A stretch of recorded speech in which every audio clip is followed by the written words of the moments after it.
இன்னைக்கான வீடியோ தாங்க வந்திருக்கு. வீடியோ வந்து சூப்பரா இருந்துச்சு அப்படின்னு தாங்க சொல்லணும். இது வந்து செகண்ட் பார்ட்டுங்க. பார்ட் 1 வந்து நம்ம ஆல்ரெடி போட்டாச்சு. பார்க்காதவங்க அத பார்த்துட்டு வந்தா தான் இந்த பார்ட் 2 வந்து உங்களுக்கு புரியும் அப்படின்னு தாங்க சொல்லணும். அதாவது இந்த பார்ட்ல வந்து நம்ம ஆதி, பாரதி 2 பேருமே வந்து மீட் பண்ண போறாங்க. ஃபோன்ல எல்லாம் பேசிட்டாங்க அப்படி தாங்க சொல்லணும். அதெல்லாம் பார்க்குறதுக்கு சேனலை மட்டும் மறக்காம லைக் அண்ட் சப்ஸ்கிரைப் மட்டும் பண்ணிருங்க. ஃபர்ஸ்ட் எடுத்தோடனே நம்ம பாரதி இருக்காங்கல்ல, பாரதி வந்து ஆண்டாளோட அம்மா அப்பா கிட்ட போய் பேசுறாங்க. அம்மா சொல்றது கேளுங்க. இது வந்து ஆண்டாள் மேல எந்த தப்புமே கிடையாது அப்படிங்கிற மாதிரி சொல்றாங்க. என்னது தப்பு கிடையாதா? லவ் பண்ணிட்டு கல்யாணம் அன்னைக்கு ஒரு பையன் கூட ஓடி போயிருக்கான். எந்த தப்புமே கிடையாதுன்னு சொல்லிக்கிட்டு இருக்க அப்படிங்கிற மாதிரி அவங்க அப்பா சொல்கிறாங்க. அம்மா நானே இப்போ தான் அந்த பையன்கிட்ட பேசினேன். அவர் தான் நடந்த உண்மையெல்லாம் சொன்னார். அந்த பையனோட தம்பி வந்து வேற ஒரு பொண்ணு ஆண்டாள்னு வேற ஒரு ஊரில் வந்து லவ் பண்ணியிருக்காங்க. அந்த பொண்ணை தூக்க போய் தப்பாக வந்து இவர் வந்து ஆண்டாளை தூக்கிட்டு போயிட்டாங்களாம் அப்படிங்கிற மாதிரி சொல்லிட்டு இருக்காங்க. ஏம்மா இதெல்லாம் நம்புகிற மாதிரியா இருக்குது? 2 பேருமே கூட்டு களவாணியம்மா இப்படி அப்படின்னு ஏதாவது சொல்லி மைண்டை மாற்றுவாங்கம்மா. நீ அதெல்லாம் கண்டுக்கிறாத. இனிமேல் வந்து நீ அவங்களுக்கு வந்து சப்போர்ட் பண்ணி என்கிட்ட பேசாத. உங்ககிட்ட ஒரு நல்ல மரியாதை வச்சுருக்கேன், அதை நீயே கெடுத்துக்கிறாதம்மா அப்படின்னு சொல்லிட்டு அவங்க அப்பா அந்த இடத்துலேருந்து போயிடுறாரு. என்னடா இவர் என்ன சொன்னாலுமே புரிஞ்சுக்க மாட்டேங்காரு அப்படின்னு சொல்லிட்டு பாரதி வந்து அந்த இடத்துல வந்து ஃபீல் பண்ணிக்கிட்டு இருக்காங்க. அடுத்து வந்து நம்ம விறுவிறுன்னு இவர் போகிறாரு. நம்ம அழகர் வந்து ஆண்டாளை பார்த்து பேசுவோம், எடுத்து சொல்லுவோம் அப்படின்னு சொல்லிட்டு போகிறாங்க. உள்ளே பார்த்தா ஆண்டாள் வந்து ஃபீல் பண்ணிக்கிட்டு இருக்காங்க. அவங்க அப்பா திட்டினது, அவங்க அம்மா அடித்தது எல்லாத்தையுமே நினச்சி வந்து அவங்க வந்து ஃபீல் பண்ணிக்கிட்டு இருக்காங்க. உள்ளே போயிட்டு ஆண்டாள்கிட்ட வந்து கேட்குறாங்க, ஏங்க இப்படி பண்ணீங்க? உண்மையை சொல்லியிருந்தா நல்லது தான் நடந்திருக்கும். நீங்கள் வந்து அந்த பையன் கூட சந்தோஷமாக இருந்திருப்பீங்க. என்ன பண்ணியிருப்பாங்க? ஏதாவது ஒரு மரத்தில் கட்டி வச்சு அடிச்சிருப்பாங்க, இல்லைன்னா போலீஸ் ஸ்டேஷனில் பிடிச்சி கொடுத்துருப்பாங்க, அவ்வளோதான். அதுக்கடுத்து உங்கள் வாழ்க்கையை நீங்கள் பார்த்துட்டு போயிருக்கலாம், என் வாழ்க்கையை நான் பார்த்துட்டு போயிருக்கலாம். எதுக்குங்க தேவையில்லாமல் என்னை கல்யாணம் பண்ணிட்டு கஷ்டப்பட போகிறீங்க அப்படிங்கிற மாதிரி சொல்கிறாங்க. என்னது நான் கஷ்டப்பட போகிறேன்னா? இனிமேல் நீ தான் கஷ்டப்பட போகிற அப்படிங்கிற மாதிரி சொல்கிறாங்க. என்னங்க பேச்செல்லாம் ஒரு மாதிரி இருக்குது? ஆமாம் அப்படி தான் பேசுவேன். இனிமேல் வந்து உன் வாழ்க்கையில் சந்தோஷமே கிடையாது. டயத்தை குறித்து வச்சுக்கோ. உன்னை நான் கல்யாணம் பண்ணதுலேருந்து இனிமேல் உன் வாழ்க்கையில் சந்தோஷம் அப்படின்னா என்னமே கிடையாது. உனக்கு எமனே நான் தான் அப்படிங்கிற மாதிரி சொல்கிறாங்க. என்னென்னமோ பேசுகிறீங்க அப்படிங்கிற மாதிரி வந்து அழகர் சொல்கிறாங்க. என்னென்னமோ பேசலை, இனிமேல் நடக்க போகிறதா சொல்கிறேன். என்ன சொன்னேன்? உன் தம்பிக்காக வந்து என்னை மாற்றி தூக்கிட்டு போயிட்டேன்னு சொல்கிறியா? இனிமேல் உன் தம்பிக்கும் கல்யாணம் நடக்காது, உன் வாழ்க்கையிலே சந்தோஷம் இருக்காது. உன் குடும்பத்தையே நான் சீரழிக்காமல் விட மாட்டேன்.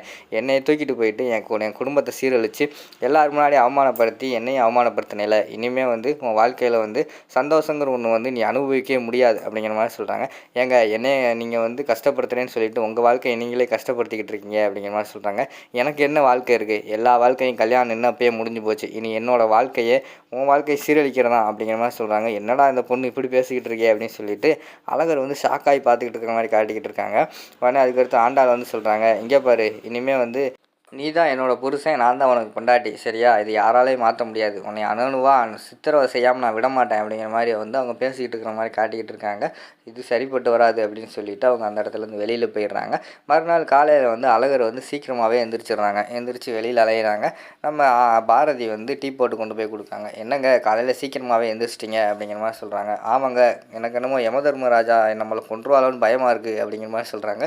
யாருங்க சொல்கிறீங்க அப்படிங்கிற மாதிரி பாரதி கேட்காங்க. வேறு யார்? உங்கள் ஃப்ரெண்டு தான். உங்கள் ஃப்ரெண்டு நேற்று போய் பேசினேன். அவள் சொல்கிறாங்க, உன்னை சீரழிக்காமல் உன்னை சந்தோஷமாகவே இருக்க விட மாட்டேன் அப்படி இப்படின்னு என்னென்னமோ சொல்கிறாங்க. எனக்கு என்னமோ பயமாக இருக்குது. நம்ம வாட்டில் தூங்குற நேரத்தில் நம்ம தலையில் கல்லை தூக்கி போட்டாங்கன்னா என்ன பண்ணுறது? அதனால தான் பயத்தில் நானே சீக்கிரம் எழுந்திரிச்சிட்டேன். தூக்கமே வரலைங்க அப்படிங்கிற மாதிரி சொல்கிறாங்க. நீங்கள் ஒன்றும் ஃபீல் பண்ணாதீங்க. அவள் எதுனாலும் ஓப்பனாக பேசிடுவா.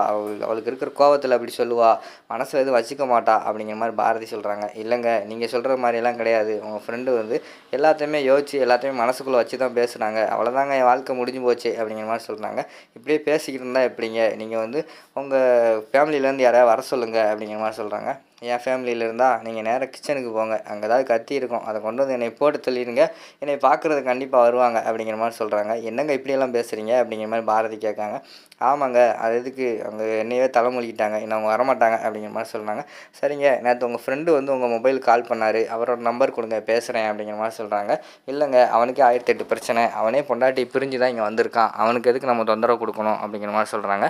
எதுக்குங்க உங்கள் அவருக்கு என்ன பிரச்சனை அப்படிங்கிற மாதிரி கேட்டவனையும் அவன் பண்ணாத தப்புக்கு பொண்டாட்டி நீ தான் பண்ணுன்னு சொல்லிவிட்டு அவனை பிரிஞ்சு போயிடுச்சு. அது பிரிஞ்சு போனாலும் பரவாயில்ல, நீ விட்டு தொலைவானா, அதை விட்டுட்டு அந்த பிள்ளையை தான் நான் இனிமேல் சேர்த்துக்கிருவேன் அப்படி இப்படின்னு சொல்லிவிட்டு அந்த பிள்ளை பின்னாடியே தேடி இங்கே வந்திருக்கான் அப்படிங்கிற மாதிரி சொல்கிறாங்க. அவன் மட்டும் என் கையில் கிடச்சா பலார்னு கன்னத்தில் அரைஞ்சிருவேன், டெய்லி நைட் தூங்கவே மாட்டேங்கிறாங்க அப்படிங்கிற மாதிரி வந்து நம்ம அழகரை வந்து சொல்கிறாங்க. உடனே பாரதி அவங்கள அடிக்கவே அவங்களே சொல்கிறாங்க, என்ன அந்த பொண்ணு மட்டும் கிடச்சா ஏன் சார்பாக ஒரு 4 அடி கொடுங்க அப்படிங்கிற மாதிரி சொல்லிட்டு இருக்காங்க. சரிங்க அப்படிங்கிற மாதிரி சொல்லிட்டு, சரி உங்கள் தம்பி நம்பர் கொடுங்க அவன்கிட்டயே பேசுகிறேன்னு சொல்லிட்டு அந்த அழகரோட தம்பி நம்பரை வாங்கி கால் பண்ணுறாங்க. கால் பண்ணால் சொல்லுங்கள் அப்படிங்கிற மாதிரி சொன்ன உடனேயும், நான் தான் ஆண்டாளோட ஃப்ரெண்டு பேசுகிறேன் அப்படிங்கிற மாதிரி சொன்ன உடனே, இல்லைங்க எங்கள் அண்ணன் எதுவும் பண்ணல அப்படிங்கிற மாதிரி சொல்ல ஆரம்பிக்காங்க.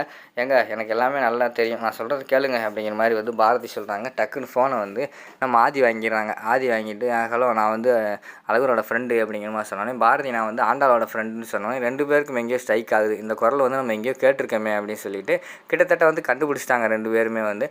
தெரியாத மாதிரி பேசிக்கிட்டாங்க. சொல்லுங்கன்னு சொன்ன உடனேயும், உங்கள் ஃப்ரெண்டு இங்கே வந்து கல்யாணம் முடிச்சு வந்து எதுனாலும் வந்து குடும்பத்தோடு வந்து பேசுங்க அப்படிங்கிற மாதிரி சொல்கிறாங்க. உடனே ஆதி வந்து சொல்கிறாரு, சரிங்க நாங்களும் எங்கள் குடும்பத்தோடு வந்து பேசுகிறோம் அப்படிங்கிற மாதிரி சொல்லிட்டு ஃபோனை வச்சிடுறாங்க. அதுக்கடுத்து வந்து ஆதி ஒரு மாதிரியாகவே இருக்கார். அதை பார்த்துட்டு அழகரோட தம்பி வந்து கேட்காரு, என்னண்ணே ஒரு மாதிரியாகவே இருக்கீங்க அப்படிங்கிற மாதிரி கேட்டவனையும், இல்லை இந்த பேசின குரல் எங்கேயும் கேட்ட மாதிரியே இருக்குது அப்படிங்கிற மாதிரி சொல்லிட்டு யோசிச்சுக்கிட்டே இருக்கிற மாதிரி காட்டுறாங்க.